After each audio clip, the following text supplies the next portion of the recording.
Selamat sore, assalamualaikum sahabat tani baru.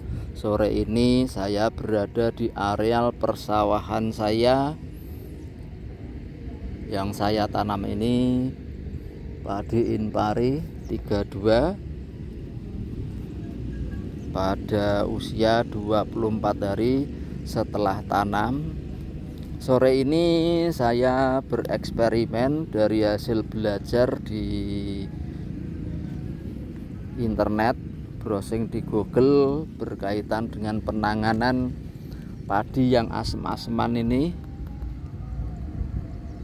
Padi yang asem-aseman, dari informasi yang saya peroleh, padi asem-aseman harus dikeringkan begini sahabat tani baru.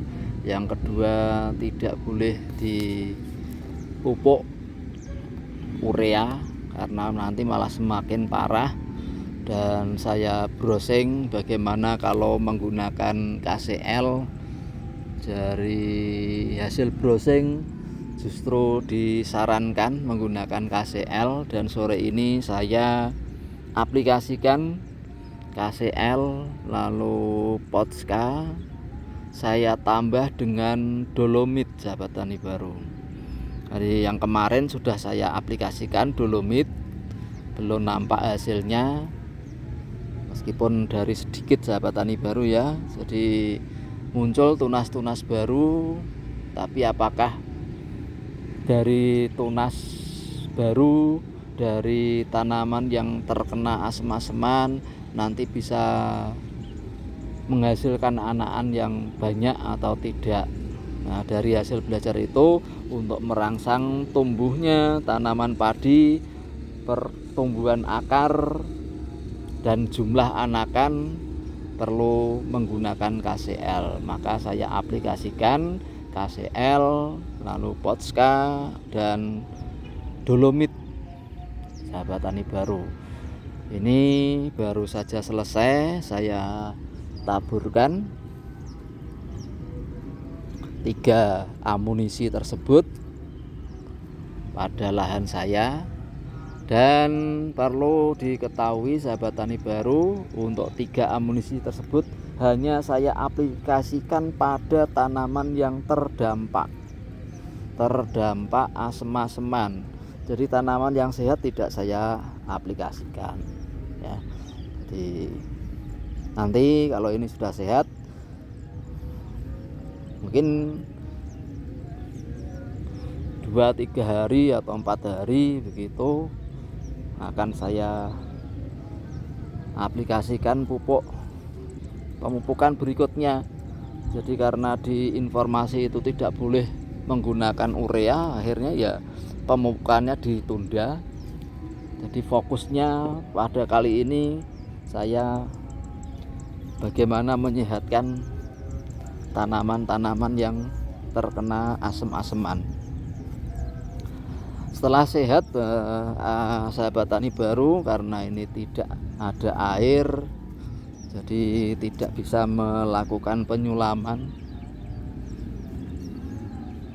Meskipun ini harus disulami sahabat tani baru, utamanya di tempat-tempat yang kosong dari benih yang mati ini sahabat tani baru, atau benih yang berkurang tinggal 1 batang 2 batang, ini perlu ditambah dengan sulaman-sulaman baru supaya cepat beranak dan semakin tebal. Untuk sementara yang asem-aseman perlu ditambah juga dengan benih-benih yang sehat supaya cepat peranakannya, karena ini sudah mendekati 1 bulan sahabat tani baru. Padahal sudah nanti kalau sekitar umur 40-50 kan sudah primordial, masuk ke generatif. Jadi nanti khawatirnya tertinggal sahabat tani baru. Untuk hasilnya, hasil dari aplikasi 3 amunisi tersebut dapat kita review nanti, mungkin besok atau akan nampak hasilnya mungkin 3 hari yang akan datang sahabat tani baru. bisa kita lihat. Semoga berhasil, karena pada musim tanam kedua ini tetangga-tetangga yang di utara saya juga banyak yang terkena. Ini mulai sudah terlihat yang di sana banyak sekali yang terdampak, sahabat tani baru. Maklum musim tanam kedua ini banyak jerami yang kemarin di traktor tenggelamkan begitu dan belum mengalami pembusukan secara sempurna, belum melakukan diskomposisi secara sempurna, sehingga menghasilkan di sekitarnya tanahnya menjadi asem-aseman, pH-nya turun, dan akibatnya tanaman padinya menjadi asem-aseman begini, sahabat tani baru. Semoga diskomposisinya cepat selesai dan pH-nya normal lagi, dan padi-padinya bisa kembali normal.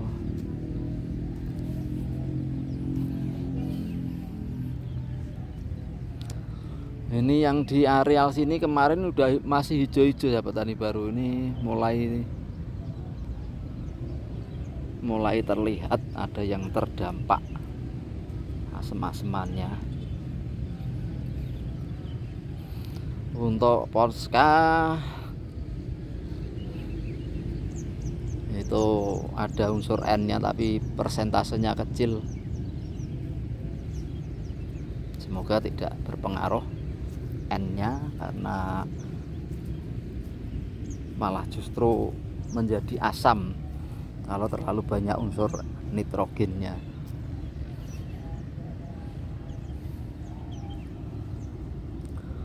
Yang di tepi ini jarang sekali dipantau, sahabat tani baru, tapi ini masih ada sedikit pupuk yang baru saya tebarkan.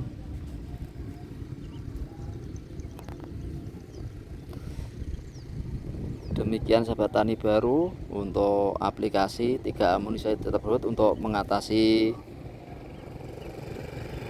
asem-aseman.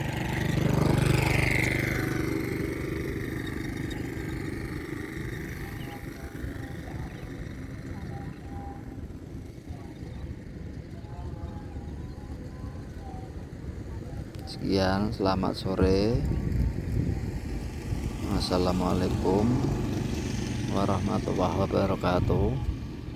Semoga video ini bermanfaat untuk sahabat tani semuanya. Jangan lupa like, subscribe pada kanal YouTube saya. Sekian, salam sukses semuanya.